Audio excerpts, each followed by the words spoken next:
vou na uma irmã lá ou um irmão lá que é usado por Deus, e Deus usa ele em profecia. Então, se Deus usar ele para falar comigo lá naquele lugar, eu vou fazer isso. Quando que, na verdade, a resposta está aqui na sua frente. A resposta para todo o questionamento está aqui na sua frente. Basta você ler a palavra de Deus. Além dela ser o seu manual, o seu guia, a palavra de Deus também é o livro que te ajuda a fugir da aparência do mal, que te ajuda a fugir das diversidades do mal. Aqui a pessoa é bem categórica em dizer: estamos vivendo em dias maus. Ou seja, nós estamos vivendo os últimos momentos aqui nesta terra. E Satanás tem se levantado de uma forma avassaladora, aonde não está havendo perdão para quem desvia ou para quem fraqueja. Ele vem e tenta derrubar, devorar de qualquer forma. Porque o prazer de Satanás é ver um crente caído. O prazer de Satanás é derrubar alguém que está firme e arrastá-la para o inferno junto com ele. Porque para ele não há mais salvação. Mas para mim e para você, que estamos firmes na presença do Senhor, que estamos continuamente buscando a face do Senhor Jesus, há salvação. Há salvação.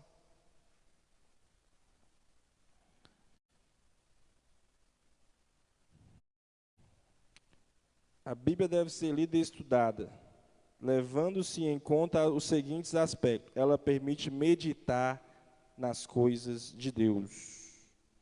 Ela previne o nosso coração de pecar. A Bíblia nos ensina a não pecar. Ela nos mostra o caminho a ser seguido, a forma de se viver para não pecar, para não errar. Ela nos consola no momento de dor, no momento de luta, no momento em que você se encontra mais fraco, mais necessitado, mais oprimido. A palavra de Deus é o único que pode te consolar. A única que pode te trazer o consolo verdadeiro, o consolo genuíno, o consolo que vai apaziguar a sua alma, que vai trazer tranquilidade no seu espírito, é a palavra de Deus. E ela ordena a vida pessoal também. Aqui no tópico 3.1, a vida pessoal e familiar do crente avivado. Tópico 1 que diz a vida pessoal. O avivamento espiritual também traz consequência para a vida pessoal. Não por acaso a palavra de Deus alerta para ter cuidado consigo mesmo da doutrina e perseverança a respeito do que se tem aprendido. Em suma, claramente há uma direção da palavra de Deus para desenvolver aspectos relevantes em nossa vida pessoal. Integridade, prudência no falar e no agir, cuidado da saúde física e emocional.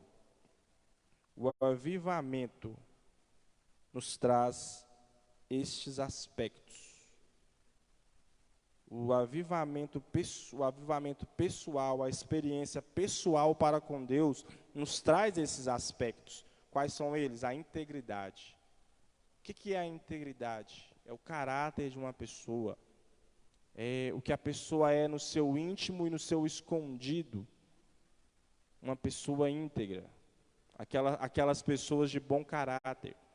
Pessoa que tem o avivamento, pessoa que tem a marca do Espírito Santo de Deus. Ela é uma pessoa íntegra. É uma pessoa de um caráter que te traz confiança, que te traz paz. Olha só a diferença de um cristão e de um não cristão. Eu trabalhei muito tempo com atendimento ao público, conversando com diversas pessoas. E ali você conseguia ver a diferença de quem servia a Deus e de quem não tinha compromisso nenhum com Deus. As pessoas lá do mundo, lá fora, elas te tratam de qualquer forma. Você é apenas mais um número, você é apenas mais um em meio à multidão, para várias pessoas lá fora, na forma de te agir, na forma de te tratar. Mas quando você conversa com um cristão genuíno, com uma pessoa avivada, com uma pessoa transformada, uma pessoa que tem a marca do Espírito Santo, você vê a diferença no tom de voz. Você vê a diferença na forma de conversar, na forma de agir. Você vê que uma pessoa avivada, ela busca sempre, em primeiro lugar, a honestidade. Ela busca ser honesto, ela procura fazer as suas coisas da forma mais íntegra possível. Quantas e quantas vezes nós, como cristãos, tivemos a oportunidade de lesar alguém, de sair por cima, de sair melhor. A oportunidade estava ali na nossa frente, nós poderíamos muito bem pegá-la.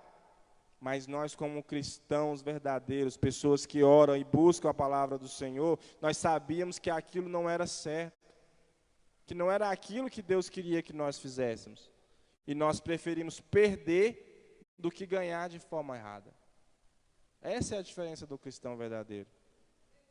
Quando Jesus fala que se te bater de um lado, oferece o outro, ele não está falando literalmente para você levar um tapa de um lado e dar ao adversário a outra face para apanhar, não.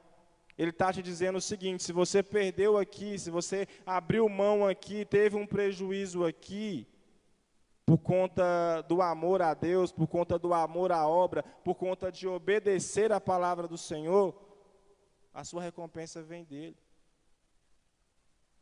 A sua recompensa vem de Deus, não vem do homem.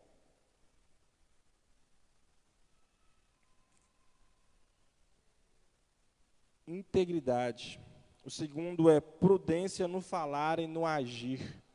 Ou seja, saber como lidar com as pessoas, saber como falar, saber o que fazer, saber aonde ir. O que tem sido muito falado nesses últimos dias é de pessoas que perderam o interesse de estar na casa de Deus ou de estar fazendo a obra do Senhor por coisas pequenas, por coisas banais.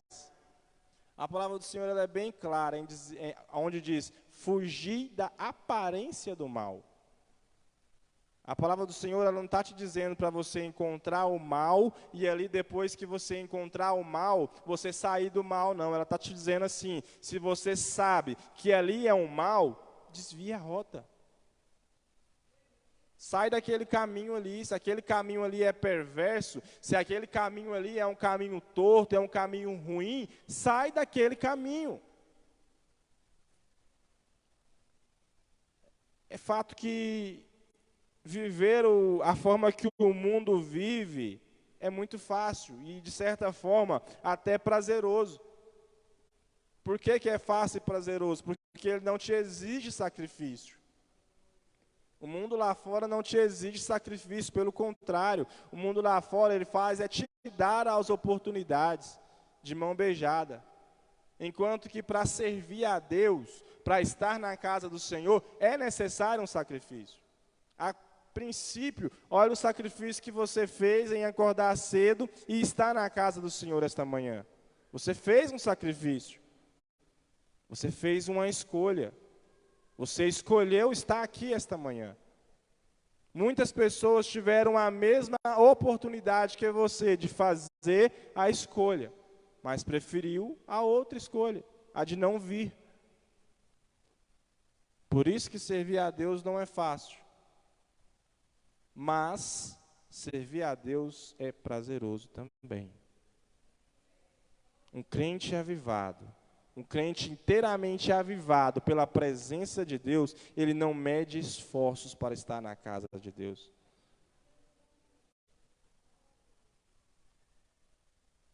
Aqui no 3.2 diz: a vida com o cônjuge. Uma vida matrimonial pode e deve ser avivada no Espírito de Deus. Uma vida avivada no Espírito tem como consequência básica o amor e a submissão, a demonstração de carinho e afeto, uma comunicação eficiente e atenta. Portanto, uma vida de bênção no lar é consequência, como lemos em Efésios 5 e 6, de uma vida cheia do Espírito Santo. Ou seja, o avivamento também ele traz boas consequências dentro do seu lar, dentro da sua casa, junto com a sua família. Se você é uma pessoa avivada, se você é uma pessoa que transborda o avivamento do Senhor Jesus em sua vida, também você vai mostrar isso dentro do teu lar. As pessoas verão este avivamento dentro da tua casa. Quantos e quantos testemunhos não temos de pessoas que começou a ir para a igreja sozinho, começou a buscar a Deus sozinho, e hoje toda a sua casa serve a Deus? Quantas e quantas crianças começaram a vir à casa de Deus ainda pequenas e foi crescendo dentro do ensinamento, foram sendo avivadas e cheias pelo poder de Deus e conseguiram ganhar toda a sua casa para Deus? Quantos e quantos casamentos não foram salvos pelo avivamento do Espírito Santo de Deus? O avivamento, ele é como um oxigênio para nós. O avivamento, ele tem que ser como um oxigênio para nós. É necessário o ar para respirarmos, é necessário o avivamento para estarmos firmes e fortes dentro da casa de Deus. Por isso é necessário a busca em oração e em leitura da palavra de Deus.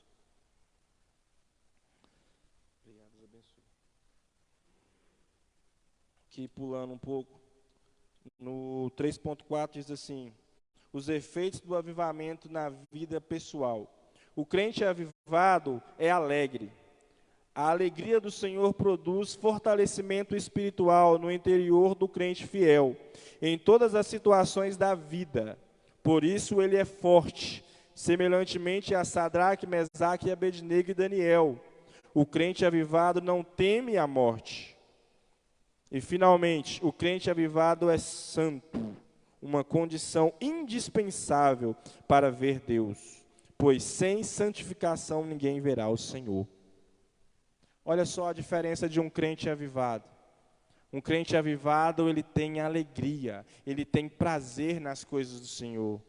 Ele tem aquele gozo, aquela alegria de vir à casa do Senhor, aquela vontade, aquela sede de vir à casa do Senhor. Um exemplo bem claro de um crente avivado, podemos dar como José também, José lá no Egito. José no Egito era um crente avivado. Por que José no Egito era um crente avivado? Porque se ele fosse um crente desmotivado, ele poderia muito bem ter jogado tudo para o alto. Ele poderia muito bem ter rejeitado o seu chamado, o seu propósito, e virado a Deus e falado: quer saber, eu fui vendido como um escravo. Eu estou em uma terra longe de todos os meus parentes. Eu estou num lugar onde eu não conheço ninguém.